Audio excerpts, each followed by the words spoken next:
Bonjour à tous, vidéo plutôt rapide qui concernera aujourd'hui la sécurité d'un NAS, un Synology. C'est un phénomène que j'ai rencontré il y a de ça bien longtemps et qui est en train de se reproduire.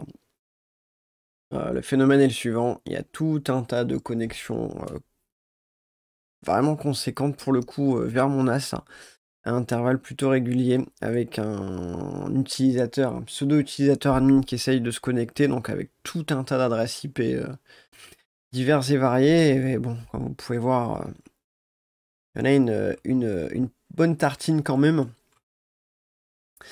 Donc quelques conseils par rapport à ça. Déjà, dans un premier temps, au niveau de vos notifications, vous pouvez ajouter un mot-clé du style autorisation failure, de sorte à ce que vous puissiez être averti donc par email si vous avez fait toute la config qui va bien derrière, afin que vous receviez un mail qui vous dit voilà, vous avez tel utilisateur qui essaie de se connecter. Et le résultat qui est en échec.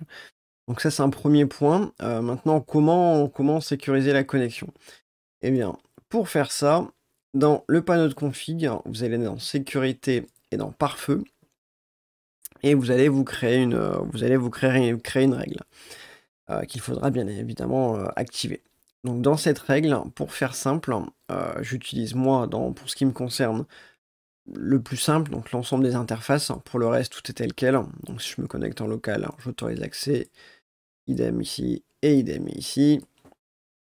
Mais pour faire simple, dans toutes les interfaces, l'ordre est important, hein, donc respectez bien ces règles-là. J'autorise l'ensemble des ordinateurs, enfin l'ensemble des périphériques sur mon propre réseau local, donc ça c'est des IP qui me sont propres, hein. Je suis chez Free, donc j'ai pu modifier comme je le voulais mes IP. Donc pour vous ça sera peut-être autre chose, mais voilà, ça c'est ce qui me concerne moi. En local, vous ça sera sûrement 192.168.1.1. Voilà, pas ici, mais encore une fois, là n'est pas le sujet. Donc vous mettez vos IP en local, les éventuels services auxquels vous avez accès. Alors, sachant que VPN Server l'a fait tout seul comme un grand, j'ai pas eu besoin de le faire. Ce que moi j'ajoutais en plus, donc ça c'est ce qui me permet au moins de pouvoir me connecter en local à mon NAS et pas bloquer tous les services, bien qu'il y ait une vérification qui est faite après par le Sino. Dans les grandes lignes, donc j'autorise l'ensemble des adresses IP qui sont françaises. Voilà, vous allez là-dedans, vous sélectionnez France et vous validez, vous autorisez. Et une dernière règle qui est hyper importante, qui est la dernière qui sera lue, à savoir pour tout le reste, eh bien, vous ne rentrez pas, vous êtes refusé. Donc si un client essaye de se connecter, un utilisateur lambda essaie de se connecter en dehors de mon réseau local, et qu'en plus il n'est pas en France, alors il sera rejeté. C'est globalement ça la finalité. Voilà, je viens d'activer ces règles-là.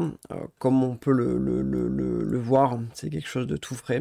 J'avais encore des connexions jusqu'il y a peu, jusqu'à 18h10, hein, et là ça fait, vous voyez, 18h21, ça fait à peu près 10 minutes qu'il n'y a plus de connexion. Donc les règles sont fonctionnelles. Juste être vigilant de ne pas vous auto-bloquer, ça serait dommage. Néanmoins, voilà, vigilance, c'est un phénomène que j'avais rencontré il y a de ça bien des années.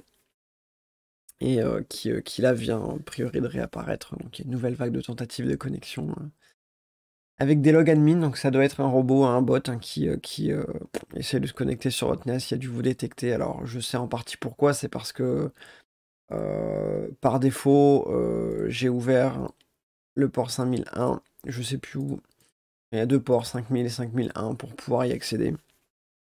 Pour pouvoir accéder au NAS, hein. Voilà, qui doit être ici. Voilà, il y a un 5001 qui se balade.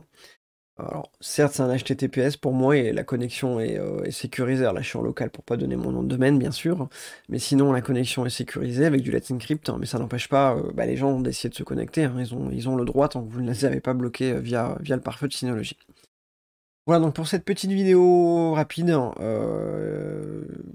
je vous envoie ça directement sur YouTube. Il y aura, je ne pense pas, de modification et de coupage. Je pense que c'est suffisamment clair.